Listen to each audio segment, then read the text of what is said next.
ব্লগত মই আপোনালোকক স্বাগতম জনাইছোঁ। আজি মই আহিছোঁ উষানগৰী তেজপুৰ। তো আপোনালোকক মই দেখাই আছোঁ ক'ত ক'ত যাওঁ।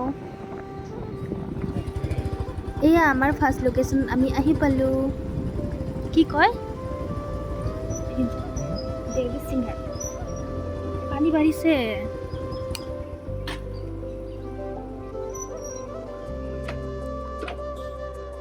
ভিউ চাওক গাইছ, ভিউ মানে কি ক'ম আৰু ধুনীয়া একদম এস্থেটিক জেগা হয়, ভাইব থকা জেগা।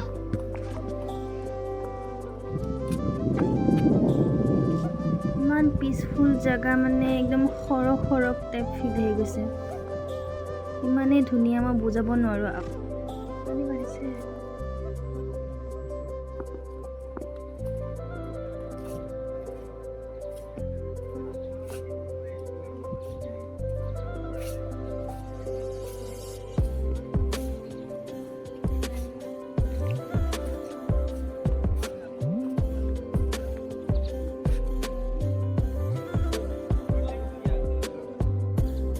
মোৰ পিছফালে ব্ৰহ্মপুত্ৰ নদীখন আৰু সেইখন নাও, মানে ইমান ধুনীয়া পাৰফেক্ট জেগা বুলি কয় নহয় এইটোৱে।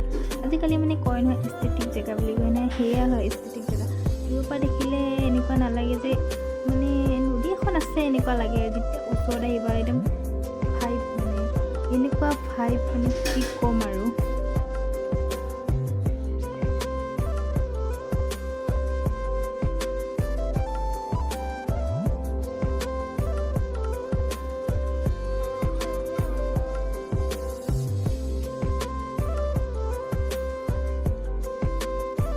এতিয়া আমি এস্থেটিক জেগা দেৱী সিং ঘাটৰ পৰা ওলাই এতিয়া পদুম পুখুৰীৰ পাৰে আমি অগ্নিগড় পাহাৰলৈ বুলি গৈ আছোঁ। যিহেতু উষানগৰী, তো অগ্নিগড়টো যাবই লাগিব। মই একদম সৰু থাকোঁতে অহা অগ্নিগড়, আৰু মই অহাই নাই।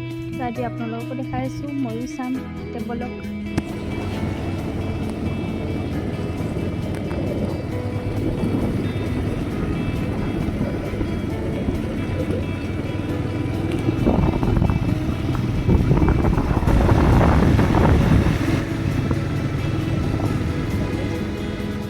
আমি ঐতিহাসিকপূৰ্ণ ঠাই অগ্নিগড়লৈ আহি পালোঁ। কোৱা হয় যে এদিন সপোনত উষায়ে এজন ৰাজকুমাৰ দেখিছিলে, আৰু সেই ৰাজকুমাৰজন কোন হয় তাৰ বিষয়ে জানিবৰ কাৰণে তাইৰ বান্ধৱী চিত্ৰলেখা, যি এগৰাকী বিখ্যাত চিত্ৰশিল্পী আছিলে আৰু মায়া বিদ্যাতো পাকৈত আছিলে, তাইক সকলো কথা বিৱৰি ক'লে। আৰু সেই বিৱৰণ মতে চিত্ৰলেখাই এটা চিত্ৰ আঁকে, আৰু সেই চিত্ৰত আঁকা ৰাজকুমাৰজন আন কোনো নহয়, শ্ৰীকৃষ্ণৰ নাতিনীয়েক অনিৰুদ্ধ হয়। সেই বিষয়ে গম পায়, আৰু উষা আৰু অনিৰুদ্ধৰ মাজত প্ৰেম আৰম্ভ হয়। সেই প্ৰেমৰ কথা যেতিয়া বান ৰজাই গম পালে, তেতিয়া উষাৰ বাপেক বান ৰজাই এই গড়টোতে উষাক বন্দী কৰি ৰাখিছিলে, আৰু এই গড়টোৰ চাৰিওফালে অগ্নি অৰ্থাৎ জুই জ্বলাই ৰাখিছিলে, আৰু সেইকাৰণে এই ঠাইখনৰ নাম অগ্নিগড় বুলি কোৱা হয়। আৰু এই ঠাইখনতে ভগৱান শিৱ আৰু নাৰায়ণৰ মাজত যুদ্ধ হৈছিলে, সেইকাৰণে ইয়াত হৰিহৰৰ যুদ্ধ হোৱা বুলিও কোৱা হয়।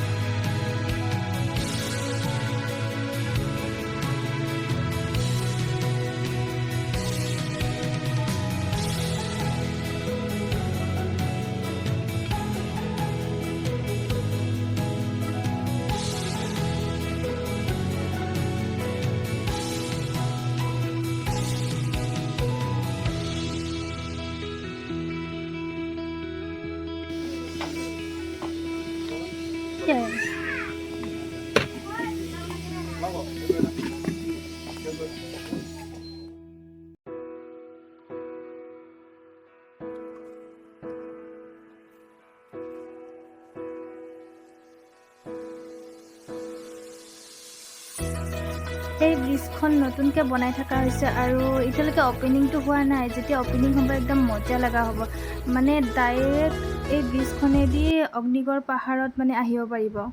সঁচাকৈ মানে মজা লগা হ'ব কিন্তু।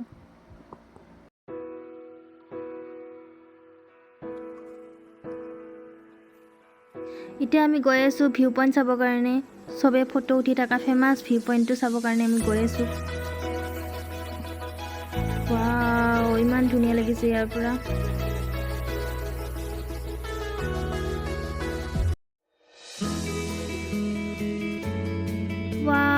দিছ ইজ ভিউ, ইমান ধুনীয়া ভিউ। এয়া হৈছে ব্ৰহ্মপুত্ৰ নদী, একদম টাৱাৰৰ ওপৰৰ পৰা আমি চাই আছোঁ ব্ৰহ্মপুত্ৰ নদী।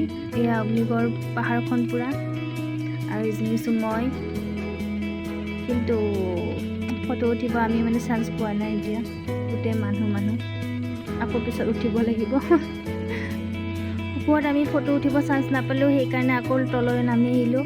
অকণমান বহি লওঁ, যেতিয়া মানুহ কমিব ওপৰত তেতিয়া আকৌ যাম। দেখিছে ইমান মানুহ ওপৰত। উঠিম বাৰু অকণমান পিছত, আকৌ গৈ আছোঁ। অকণমান বহি লওঁ, ভিউ এনজয় কৰোঁ মানে ইয়াৰ পৰা। এয়া হৈছে চিত্ৰলেখা আৰু ঊষাৰ প্ৰতিমূৰ্তি।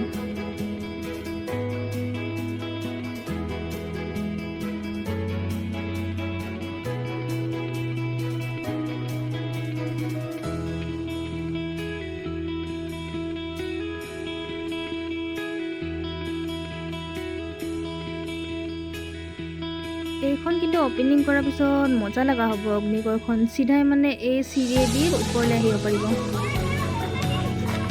আকৌ আমি আহি গ'লোঁ ওপৰত ফটো উঠিবৰ কাৰণে। এতিয়া অলপ মানুহ কমিলে, বহুত ৰ'দ, তথাপিও কেইখনমান ফটো উঠি ল'লোঁ আৰু ভিউ এনজয় কৰিলোঁ। ইমান ধুনীয়া ভিউ, এনজয় কৰক আপোনালোকে।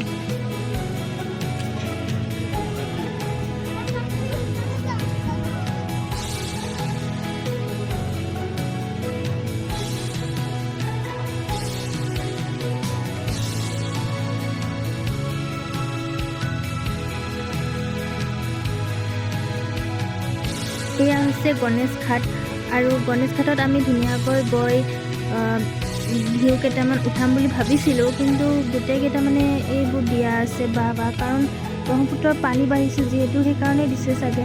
সেয়া আমি গণেশ মন্দিৰৰ ওচৰতে গণেশ বাবাক লগ পালোঁ। ইমান ধুনীয়াকৈ গৈ আছে গণেশ বাবাটো।